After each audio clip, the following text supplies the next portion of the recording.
सच्चो सतराम। कृपया इस चैनल को सब्सक्राइब करें और बेल आइकन को प्रेस करना ना भूलें। धन्यवाद।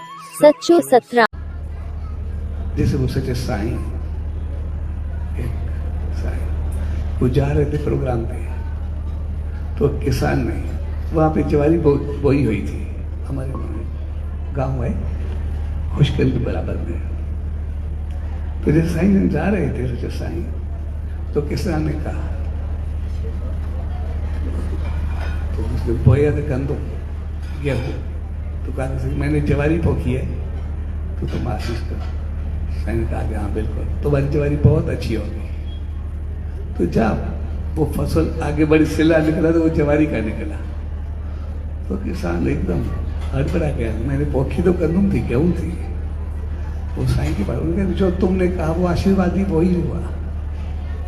तो हम बच्चों को भी जैसे किसी अच्छे तरफ लेके जाएंगे, अगर हमको आशीर्वाद अच्छी लेके जाएंगे, संस्कार अच्छे देंगे, तो पहले जो भी होगा वो खत्म होगा। हमारे घर का माहौल इतना अच्छा बनेगा कि बच्चे फिर संस्कारवान होंगे, फिर अच्छे होंगे, फिर बेहतर होकर के आएंगे। तो इसी वजह से हमें अपने घर का ख्याल और संभाल उतनी करनी है जितने एक बच्चे की परवरिश। घर को ये नहीं, वो तो हम आज बहुत खूबसूरत बना के रखते हैं, घर देखने के लायक होता है, हम जब भी बनाते हैं हर चीज सिस्टमेटिक होती है। इसीलिए हमारे घर में सब कुछ सेट है। हम घर को देखते हैं, वहां पर देखिए सब सेट हमारे पास है। बेड सेट से लेकर के फिर वो टीवी सेट हो, डिनर सेट हो, सोफा सेट हो, यहाँ तक वो डिब्बों का भी सेट होता है, हर चीज का सेट होता है।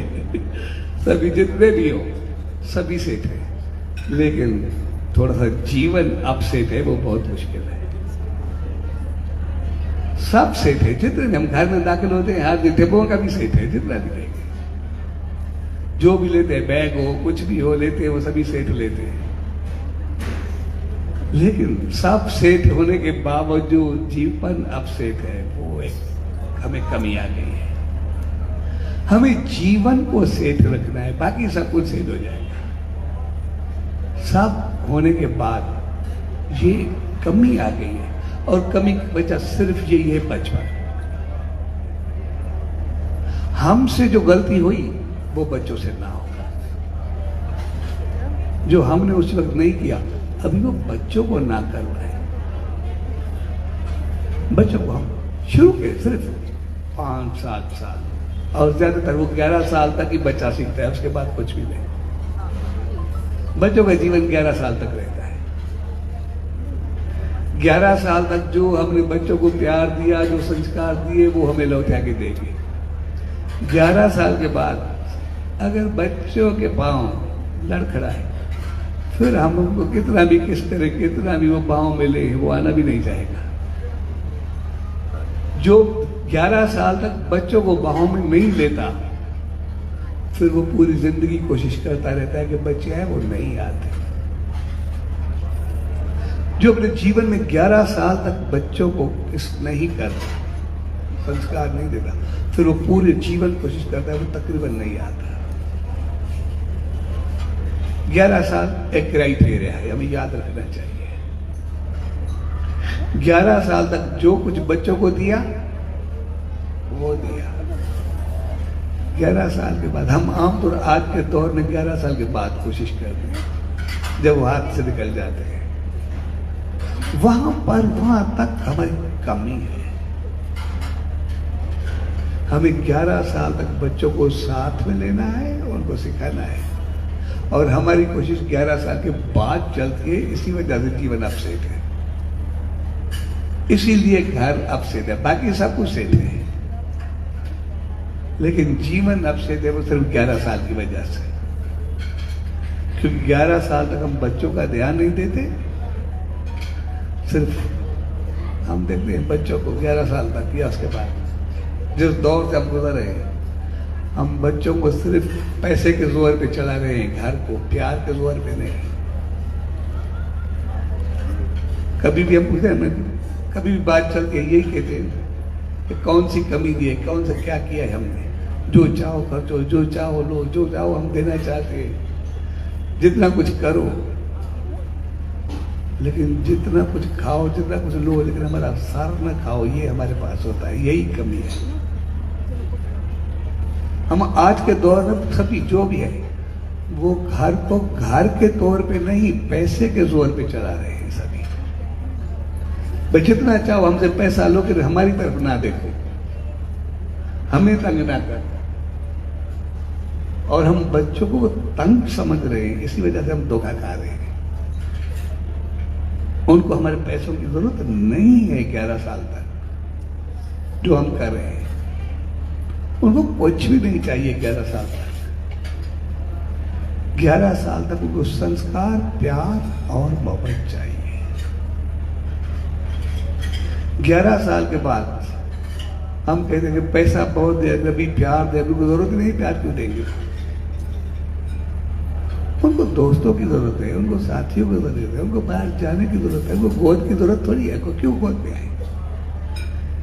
11 साल के बाद वो गोद में को अच्छा थोड़ी लगेगा, अच्छा भी नहीं है। लेकिन आज जो भी हो रहा है वो सिर्फ हम पैसे के जोर पे घर को चला रहे हैं, प्यार के जोर पे नहीं। और 11 साल तक अगर हमने प्यार के जोर पे चलाया तो फिर बच्चे को संस्कार, इखलाक, बेहतरी, अच्छाई इतनी आएगी तो पैसा तो इतना आएगा कि हम रख भी नहीं पाएंगे, इतना ज्यादा आएगा, इतना कुछ ज्यादा होगा। क्योंकि जब इंसान कमाने निकलता है तो हम देखते हैं आज तक कोई इंसान कभी पीछे गया ही नहीं अगर उसमें कुछ न कुछ गलती ना हो। जब थोड़े से दुर्गुण या अवगुण या गलत सोच आ जाती है तभी हमारा बिजनेस हो, हमारा रिलेशन हो, हमारे ताल्लुकात हो, हमारा उठना बैठना हो और कारोबार हो, जो भी हो, वो हमारी गलतियों की वजह से पीछे आता जाता है और कुछ भी नहीं होता। इसीलिए घर का मकसद है, घर को हमें गार्डन बना के रखना है और गार्डन के लिए हमें याद रखना चाहिए, उसको हमेशा बना के रखना है, रोज उसकी देखभाल करनी है, उसको पानी देना है, उसकी कटाई करनी है, उसको खाद देनी है, उसकी सफाई करनी है। जब भी उसको छोड़ा फिर वो जंगल बन जाएगा, फिर वो खराब हो जाएगा, छोड़ना नहीं है। इसलिए घर में रह के हमारे इखलाक, किरदार, संस्कार उन्हों पे हमेशा तवज्जो देनी है। जब भी हमारे घर में कोई गलत शब्द निकले, गलत अंदाज हो, गलत तरीका हो, तो हमें एकदम गार्डन की तरह तैयार रहना चाहिए, खुद को संभालना चाहिए कि ये संस्कार बच्चों में चले जाएंगे तो क्या होगा। हमारा घर गार्डन होना चाहिए, जंगल नहीं। एक वहां पर फूल खिले, वहां पर कांटे नहीं, वहां पर फूल खिलते रहे।